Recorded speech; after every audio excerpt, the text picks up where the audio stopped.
नमस्कार, मैं हूं मनोज सैनी। आप देख रहे हैं दोपहर का दम। लेकिन आज किस खबर में दम दिखाई दे रहा और ये खबर है कांग्रेस और आरएसएस को लेकर। कांग्रेस की किताब में आरएसएस को बताया है आजादी का विरोधी। कमलनाथ ने किताब तैयार करवाई है जिसमें बाल कांग्रेस और कांग्रेस कार्यकर्ताओं को ये किताब दी गई है। बीजेपी और जनसंघ को बताया आजादी का विरोधी। करीब 5000 कार्यकर्ताओं को बांटी जा रही है किताब। कांग्रेस और राष्ट्र निर्माण की गाथा का इसमें पाठ पढ़ाया जाएगा। कांग्रेस की किताब पर बीजेपी का पलटवार भी सामने आया। गलत इतिहास पढ़ना कांग्रेस की आदत, ये सारंग ने कहा। कांग्रेस ने देश के इतिहास को तोड़ मरोड़ कर पेश किया है। तो विवाद गर्मा गया है किताब बांटने को लेकर। लेकिन आरएसएस की विचारधारा को पढ़ाया जाएगा, बताया जाएगा। बाकायदा बाल कांग्रेस को ये जिम्मेदारी सौंपी गई। करीब 5000 किताबें बाल कांग्रेस के लोगों को दी गई है जो अलग अलग घरों में पहुंचाएंगे और बताएंगे कि आखिर क्या है विचारधारा संघ की। जरा देखते हैं कि आखिर ग्राफिक्स के जरिए इस किताब में है क्या, किताब की सियासी मायने क्या है। ग्राफिक्स के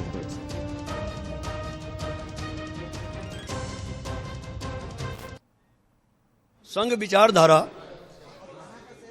भगत सिंह को बदनाम कर रही है, नेहरू गांधी को बदनाम कर रही है, सरदार पटेल को बदनाम कर रही है एक सुनियोजित नीति के तहत। तो उस पुस्तक के माध्यम से देश की उस पीढ़ी को जो हमारी जमहूरियत की रक्षा करने के लिए है, देश की वह पीढ़ी जो सामाजिक संरचना को बचाने के लिए है, उसको भ्रमित होने से हम रोकेंगे। ये वो कांग्रेस नहीं है जो गांधी जी की थी, ये वो कांग्रेस नहीं है जो सरदार वल्लभ भाई पटेल की थी। उसने आजादी के लिए कुछ किया।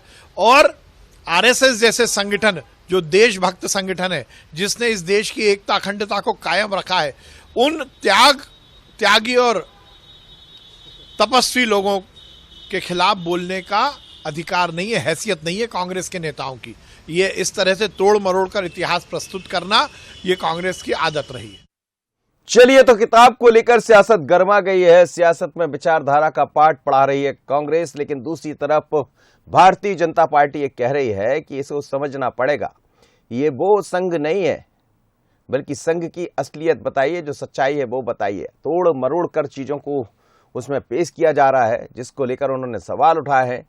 मेरे साथ 3 मेहमान जुड़ रहे हैं, समझते हैं इस मुद्दे को लेकर। अभी सूरज है हमारे संवाददाता, भोपाल से जुड़ रहे हैं। साथ ही डॉक्टर हितेश वाजपेयी जी हैं और प्रवक्ता भारतीय जनता पार्टी के नागरिक आपूर्ति निगम के पूर्व उपाध्यक्ष, और साथ ही प्रताप भानु शर्मा जी जुड़े हैं, पूर्व सांसद। आप सभी मेहमानों का बहुत स्वागत है। सबसे पहले जरा सूरज से बात कर लेता हूं। सूरज, ये जो किताब है, आपने इस किताब को देखा, आपके हाथ में किताब रखी हुई है।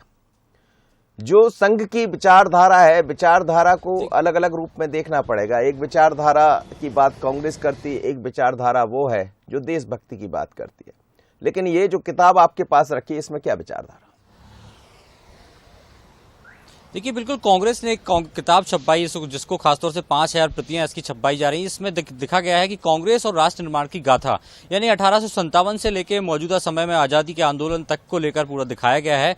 साथ ही किस तरीके से जो लगातार कांग्रेस सवाल उठाती है कि आखिर आरएसएस और हिंदू महासभा की जो भूमिका थी वो आजादी में क्या थी, उसको लेकर बताया गया है कि ये तो या तो खामोश थे या उस आंदोलन के विरोधी थे। तो कहीं ना कहीं जिस तरीके से लगातार कांग्रेस सवाल खड़ा करती है कि आरएसएस की भूमिका या बीजेपी के नेताओं की भूमिका आंदोलन में, आजादी के आंदोलन में कुछ भी नहीं थी। और यही किताब के माध्यम से 2023 के चुनाव को लेकर कांग्रेस कहीं ना कहीं जनता के बीच ये संदेश देना चाहती है कि आजादी की लड़ाई में बीजेपी या आरएसएस का कोई रोल नहीं था, बल्कि जिन नेताओं के नाम आते हैं, चाहे हिंदू महासभा की बात हो या आरएसएस की बात हो, तो ये लोग आजादी के आंदोलन में या तो खामोश थे या उस लड़ाई के विरोध में थे। तो कहीं ना कहीं जिस तरीके से चाहे सरदार वल्लभ पटेल की बात हो या सुभाष चंद्र बोस की बात हो, तो तमाम नेताओं, चाहे भगत सिंह की बात हो, तो इसको लेकर भी जिस तरीके से बीजेपी लगातार आरोप लगाती है कांग्रेस ने किस तरीके से इनके साथ धोखा किया है, चाहे अंबेडकर की बात की जाए, तो कहीं ना कहीं किताब के माध्यम से कांग्रेस ये जनता तक ये संदेश पहुंचाना चाहती है कि जिन नेताओं के बारे में बीजेपी कहती है कि कांग्रेस ने इनके साथ धोखा किया है, चाहे सुभाष चंद्र बोस हो,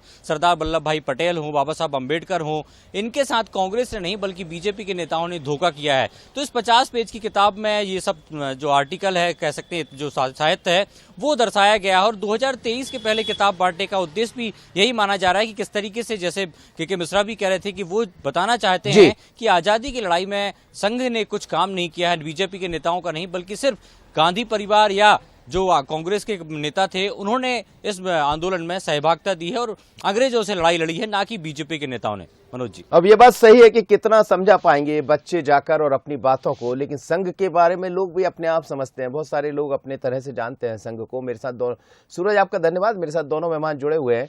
सबसे पहले मैं कांग्रेस के पास ही जाना चाहूंगा, प्रताप भानु शर्मा जी, क्या जरूरत पड़ गई किताब बांटने की, इतिहास बताने की? आप तो हमेशा हर मंच से ये कहते हैं कि संघ का कोई योगदान नहीं रहा है, हम यदि आज़ादी की जब बात करते हैं तो अब क्या किताब के जरिए पहुंचाएंगे, और किताब के जरिए जब पहुंचाएंगे तो आज आप किताब बांटेंगे, कल वो किताब बांटेंगे? देखिए मनोज जी, जो नई पीढ़ी है जो अभी तैयार हो रही है राजनीति में, समाज में, शिक्षा में, उसको अपने गौरवशाली इतिहास का आभास और ज्ञान तो होना ही चाहिए। और उसको यदि कांग्रेस ज्ञान नहीं देगी, हमारी शैक्षणिक पद्धति या शिक्षा नीति ज्ञान नहीं देगी, तो जो जिम्मेदार कर्णधार हैं या जिन्होंने आजादी की लड़ाई में अहम भूमिका निभाई है वो उस काम को करेंगे। और आज यदि हम देख रहे हैं बाल कांग्रेस बन रही है, नई युवा पीढ़ी आज आधुनिक स्कूलों में पढ़ने पर अंग्रेजी शिक्षा में जब सब पुरानी चीजें भूलते जा रहे हैं या उन्हें पढ़ाया नहीं जा रहा, या सिलेबस में भी भाजपा की सरकारें परिवर्तन कर रही हैं, बदलाव कर रही हैं और कह रही हैं कि पहले इतिहास को तोड़ मरोड़ के प्रस्तुत किया गया जी। इतिहास तो कभी बदला नहीं जा सकता, इतिहास तो इतिहास ही रहेगा। और अब जो बदलने की या मनमाने तरीके से उसे इंट्रोड्यूस करने की कोशिश यदि ये भाजपा के लोग या आरएसएस करती है तो ये कांग्रेस का कर्तव्य बन जाएगा कि सच्चाई से राष्ट्र को अवगत कराएं, युवा पीढ़ी को अवगत कराएं। और कांग्रेस के कैडर को तो मालूम होना ही चाहिए कि हमारा गौरवशाली इतिहास क्या है। मतलब अभी तक कांग्रेस के कैडर को सर पता नहीं है कि इतिहास क्या है? नहीं पता है, और यदि उसमें और ज्यादा पता हो जाता है, ज्ञानवर्धन हो जाता है तो उसमें कोई नुकसान थोड़ी है। जी जी जी। एक सटीक जानकारी यदि उनको एक जगह, एक किताब से या एक फोल्डर से या एक चैप्टर से मिलती है तो उसका स्वागत किया जाना चाहिए। ये कोई विवाद का विषय नहीं है, हमारे लिए भी नहीं है और जिनके लिए ये ज्ञान दिया जा रहा है उनके लिए भी नहीं है। उन्हें अच्छा ही लगेगा कि ऐसी गौरवशाली मैं समझ लेता हूँ कि अब अच्छा लग रहा है कि कितना क्या लग रहा है, क्या हुआ नेहरू जी के नेतृत्व में, क्या हुआ सरदार पटेल के नेतृत्व में, क्या हुआ सरदार हमारे सुभाष चंद्र बोस ने क्या किया, हमारे जी जितने और भी स्वतंत्रता संग्राम सेनानी हैं उनका कितना बड़ा योगदान है। भगत सिंह जी, सरदार भगत सिंह ने क्या किया, चंद्रशेखर आजाद जो हमारे मध्य प्रदेश के झाबुआ से ही थे, इनका क्या योगदान है, तंतिया मामा, हमारे यहाँ से टीटी नगर जिनके नाम पर सामने आना चाहिए। जी, ये बात हमेशा बीजेपी भी कहती रही कि तात्या टोपे, टीटी नगर क्यों लिखा गया, पूरा तात्या टोपे नगर लिख दिया जाए ताकि लोग समझे। बात लगातार चंद्रशेखर आजाद की होती रही। डॉक्टर साहब क्या कहेंगे, अब आप एक नई किताब आपने पढ़ी? देखिए बहुत दुखद है, और प्रताप भानु शर्मा जी बहुत ख्यातिनाम कांग्रेस के बड़े नेता हैं, और मुझे आज बड़ा कष्ट हो रहा है देख के कि सोचिए आज की कांग्रेस ने उनको किस प्रकार की वकालत करने के लिए खड़ा कर दिया है। वो इसलिए हो रहा है कि देखिए प्रताप भानु शर्मा जी जब राजनीति किया करते थे सर, मैं इसलिए कह रहा हूं कि जब बहुत सक्रिय राजनीति में थे जी, अर्जुन सिंह जी को भी ये लोग चुनौती देते थे, ऐसा नहीं है कि नहीं करते, तो सर आलोचना होती थी तब, निंदा नहीं होती थी। तो दोनों में बहुत अंतर होता है कि जब आप किसी की आलोचना करते हैं तो वो तथ्यों पर आधारित होती है, तर्कों पर आधारित होती है, और उसका उद्देश्य किसी को डिफेम करना नहीं होता। और जब हम निंदा करते हैं तो आपकी किताब में साहब आप संघ को गाली देने लग जाओ, हमारी किताब में हम कांग्रेस को गाली देने लग जाए, तो इसका कोई अंत तो है नहीं। और हम इस युग में आ गए हैं प्रताप भानु जी की जहां पर सूचना या जानकारी का जो स्रोत है वो अब किताबें केवल नहीं रह गई है, बहुत सारे ऐसे लोग उपलब्ध है, पोर्टल उपलब्ध है, डिजिटल वर्ल्ड उपलब्ध है, मीडिया हाउसेस हैं, मनोज जी जैसे पत्रकार मिलके बता सकते हैं कि वे आप सच बोल रहे हैं, नहीं बोल रहे हैं, आप केवल लोकप्रियता के लिए ये सब चीजें लिख रहे हैं या किसी की निंदा करने के लिए लिख रहे हैं। तो ऐसे में बड़ी एम्बैरेसिंग सिचुएशन क्रिएट होती है। तो आज इस प्रकार की लाइनों को यदि उन किताबों में लिखा गया है जिसका जिक्र सूरज जी भी कर रहे हैं, मनोज जी, तो मुझे लगता है कि ये कांग्रेस के लिए डिफेमेटरी ज्यादा होंगी बनिस्बत हमारे लिए, क्योंकि साहब हमने और हमारे सर, पुरखों ने क्या किया ये तो सब जानते हैं। सर अब लेकिन यदि सोनिया जी के पुरखों की बात मैं यदि करने लग जाऊंगा तो प्रताप जी भी नहीं बना पाएंगे, क्योंकि चर्चा वही मैं उस समझना स्तर पे चाह रहा चली था कि जाएगी। ये भी फिर चर्चा बढ़ेगी और ये नई चर्चा शुरू है। जी जी डॉक्टर साहब अपनी बात पूरी कीजिएगा। तो मैं जो कहना चाह रहा था वो ये कहना चाह रहा था, हम सब सम्मान करें आजादी के आंदोलन में लिखित, अलिखित, घोषित, अघोषित बहुत सारे लोगों ने अपना अपना कंट्रीब्यूशन दिया है। सभी लोगों ने कांग्रेस के ही माध्यम से दिया, ऐसा भी नहीं है। गैर कांग्रेसी बहुत सारे लोग हैं जिन्होंने उस आंदोलन को लड़ा है। तो बार बार उसकी बात करना और ऐसे व्यक्ति के बारे में बात करना कि जो हमारे परम पूज्य हेडगेवार जी हैं, तो हेडगेवार जी तो स्वयं 1925 तक कांग्रेस के विदर्भ के सचिव रहे हैं, सब जानते हैं इस बात को। मतलब कोई बाल गंगाधर तिलक जी के शिष्य थे वो। मतलब हम क्या कहें इसके ऊपर, ये बताइए ना। और जब तिलक की मृत्यु हो गई 1921 में, तब प्रताप बानू जी उनको ऐसा लगा कि जो वर्तमान कांग्रेस है शायद वो जो तिलक का समूह था, महर्षि अरविंदो का समूह था, जिसको आप गरम दल भी कहते हैं, जिसको आप अनुशीलन समिति के बहुत सारे फॉलोअर थे जो कहते हैं, उनको ऐसा महसूस हुआ कि हमें एक अलग प्रयास करना चाहिए। जी तो स्वाभाविक है कि इस रूप में अलग बनाया गया। अब आप कांग्रेस में, हम भाजपा में हैं आज सन 2023 में, तो इसका मतलब सर हम ऐसा थोड़ा ना है कि आप भारत के विपक्ष में काम करते हैं, हम पक्ष में, या हम नहीं, लेकिन डॉक्टर साहब जैसा आप कह रहे थे, आप सोनिया गांधी जी का जिक्र कर रहे थे, तो क्या आने वाले दिनों में अब ये भी माना जाए कि यदि वो संघ का इतिहास अपने तरह से पढ़ाएंगे तो फिर आप भी कांग्रेस का इतिहास पढ़ाएंगे? देखिए स्वाभाविक है। देखिए मैंने बताया ना, प्रताप भानु शर्मा जी साहब उस मील के पत्थर हैं जब आलोचना हुआ करती थी तो सम्मान से हम एक दूसरे को नजरों से देख लेते थे। लेकिन आज की ये किताब मर्यादा के सभी मानदंडों को छिन्न भिन्न करती है। तो ऐसे में क्यों नहीं हम सोनिया जी से पूछेंगे कि वे आपके पुरखों ने कब आजादी का आंदोलन? प्रताप भानु शर्मा जी, अब आप समझ जाइए कि क्या होने वाला है। मैंने कहा आप समझ, जो भी होने वाला हो मनोज जी, जी सच्चाई से नई पीढ़ी को अवगत होना चाहिए। दोनों तरफ किसी की निंदा करना या किसी की, जैसा कि हमारे विद्वान साथी हितेश जी कह रहे हैं कि आलोचना और निंदा में फर्क है। ना हमारी आलोचना करने का कोई लक्ष्य है, ना निंदा हम किसी की करना चाहते हैं।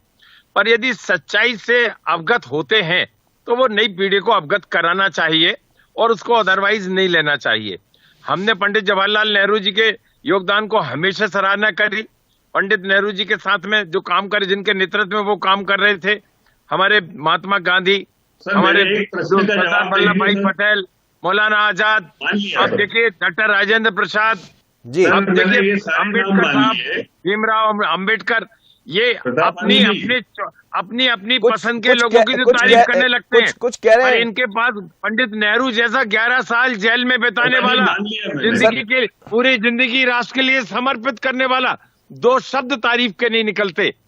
उनकी इस तरह से इनके लोग, इनका संगठन, आरएसएस के लोग। सर कोई सवाल है? प्रताप भानु शर्मा जी कुछ कह रहे हैं आपसे? मनोज जी, वो हमें स्वीकार्य नहीं है। और जिस तरह से चंद्रशेखर आजाद, एक सवाल आपसे करता हूं सर आपके इतिहास पे। नहीं आप तो डिबेट कर लो एक दिन, इसी पे 1 घंटे हम तैयार हैं। सर अभी चल रही है, साक्षी रहेंगे। सर अभी क्या कंट्रीब्यूशन रहा आरएसएस का, क्या कंट्रीब्यूशन रहा बीजेपी का, और कितना आप बुराई करते हैं। सर कोई सवाल पूछा, ले लीजिए ना।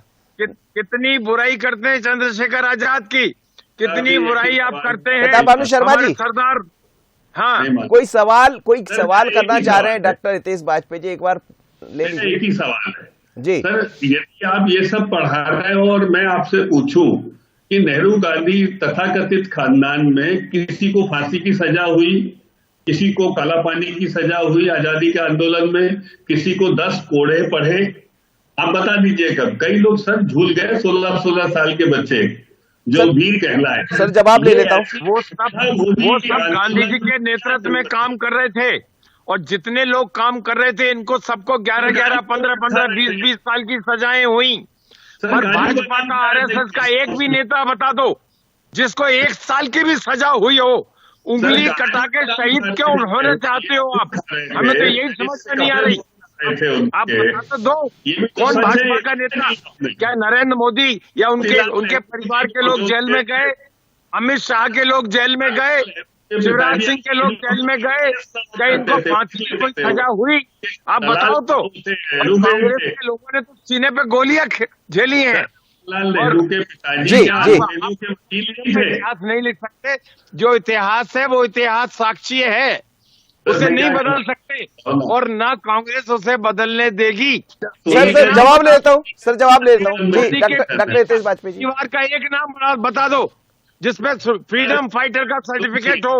डॉक्टर साहब। अमित शाह का एक नाम बता दो परिवार का। सर सुन लीजिए प्रताप भानु शर्मा जी, जवाब सुनिएगा। राजनीति में कोई काम किया हो वो जवाब बात बता दो हमारे। जवाब सुनिएगा सर। और आप मनोज जी की बात करो चंद्रशेखर आजाद की, आप मनोज जी, मैं आपके घर की 3 पीढ़ी के मैं फोटोग्राफ लगा सकता हूँ जिन्होंने स्वतंत्रता संग्राम में भाग लिया। महात्मा गांधी जी के त्याग को और आंदोलन को मानने तैयार नहीं।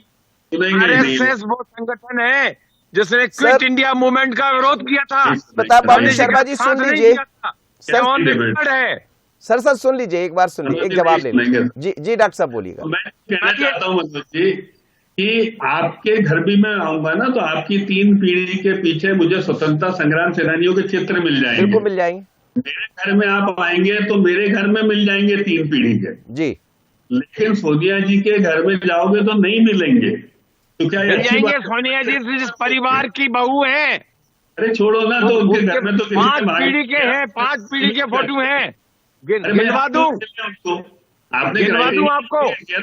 मोतीलाल नेहरू, स्वरूप रानी, जवाहरलाल नेहरू, इंदिरा गांधी, राजीव गांधी, और क्या गिनना चाहते हो आप? घर अरे वालों आपको ने जब मालूम नहीं है तो कम से कम मत बोलो। आप सर किसी परिवार की बहू है सोनिया गांधी। मनोज जी और परिवार सर की सुन नहीं है। लीजिए प्रताप भानु शर्मा जी, आप बहुत गंभीर आदमी, एक बार सुन लीजिए। 3 पीढ़ी के नाम देखिए सर, अब उनने आपने सवाल उठाया तो वो सवाल तो उठाएंगे। सिर्फ 3 पीढ़ी के आपने नाम सवाल गिनवा उठाया दो है तो वो नरेंद्र सवाल तो मोदी के। उठेंगे सर। सर सुन लीजिए प्रताप भानु शर्मा, आप बहुत सीरियस। जी बोलिए बोलिए। सर आप खाली कांग्रेसी है, मुझे मतलब उस किताब में क्या लिखेंगे कि जवाहरलाल नेहरू पहले ऐसे प्रधानमंत्री थे जो 555 के शौकीन थे, सिगरेट पिया करते थे। क्या लिखेंगे उसमें? ये वो आती कहां से थी? आप पी लो, आपने कोई ने रोका है क्या? आप ये नहीं तो आक्षेप करते हो।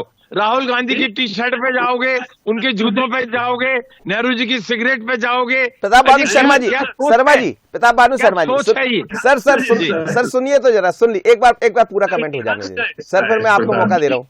हाँ बोलिए सर। उसके बाद आप अगले पड़ाव पर आइए कि भाई आपने सुभाष चंद्र बोस के साथ क्या किया, उनको घुसने नहीं दिया, वहां से लगा के नरसिम्हा राव जी तक क्या किया, ये सब नहीं जानते हैं क्या? तो इन बातों को रखकर आप साबित क्या करना चाहते हो? और यदि आपकी शर्त यही है तो मैं बहस करने को तैयार हूं। मेरी 3 पीढ़ियों ने स्वतंत्रता संग्राम सेनानी के रूप में भाग लिया है। आप तो सोनिया जी की पात्रता ले आओ, मेरे सामने बैठने की है, स्टूल पे बैठने की हो, उनके माता पिता किसी ने भाग लिया, उनने लिया हो तो मैं मान जाऊंगा। क्या इस बहस को इस प्रकार करेंगे हम? क्या आप इस स्तर पे ले जाना चाहते हैं? और जवाहरलाल नेहरू जी ने काजू बादाम खाकर पूरी यात्रा करी, महात्मा गांधी जी ने तो फिर भी लठ खाए साहब, सरदार पटेल ने लठ खाए। सर संघ के बारे में भी थोड़ा सा बता दीजिए। प्रताप भानु शर्मा जी बोल रहे थे, आपसे सवाल कर रहे थे। क्या? नहीं, मैं डॉक्टर साहब से बोल रहा था। प्रताप भानु शर्मा जी का ये सवाल था आपसे कि संघ के बारे में भी बता दीजिए, उंगली कटाकर। मैंने बताया ना। जी मैं आपको बताता हूं, अनुशीलन समिति के जितने सदस्य थे, चाहे वो परांजपे साहब हो, डॉक्टर हेडगेवार रहे हो, कोई भी आप उस समय के निकाल के देखिए जी। जब बाल गंगाधर तिलक जी की मृत्यु हो गई तो उसके पश्चात वो सबके पास गए कि आप हमारा नेतृत्व करिए, लेकिन अरविंदो घोष ने चलित राजनीति थी उससे तब संन्यास ले लिया था। पढ़िए आप इस बात को। जी। तो वो अलग उन्होंने राष्ट्रीय स्वयंसेवक संघ की स्थापना करी। जब वो सब कांग्रेस से निराश हो गए, जैसे सिंधिया जी आज निराश हो गए तो आ गए ना बाहर। जी तो भाई ये होता है, उसमें कोई बुराई थोड़ी ना। सौदेबाजी करिए, निराश नहीं हुए हैं। कांग्रेस सुविधाभोगी लोगों के हाथ में चली गई थी, सब काजू बादाम खाने लगे थे, सपने। तो गांधी जी ने भी कहा है, एक बार गांधी जी ने भी कहा है, कुछ कहा है गांधी जी। जी। हाँ, तो इसीलिए उन्होंने कहा था इस कांग्रेस को समाप्त कर दो, क्योंकि भाई ये सुविधाभोगी हो गई है। अब हो गया, इसका काम हो गया है, उन्होंने अच्छे शब्दों में कहा। तो इसीलिए मुझे ऐसा लगता है, और नेहरू जी का आचरण मेरी नजर में तो साफ अनुकरणीय नहीं है। यदि देखें उनके निजी जीवन का, तो जो नेता होते महात्मा गांधी जी का मैं मान सकता हूँ। प्रताप भानु शर्मा जी, एक सवाल मेरा ये था आपसे कि देखिए चुनाव जी, जैसे जी। जैसे नजदीक आएंगे, ठीक है, किताब आप बंटवा दीजिए, ये तो आप हर मन से कहते हैं कि संघ का कोई योगदान आजादी में नहीं रहा, ठीक है।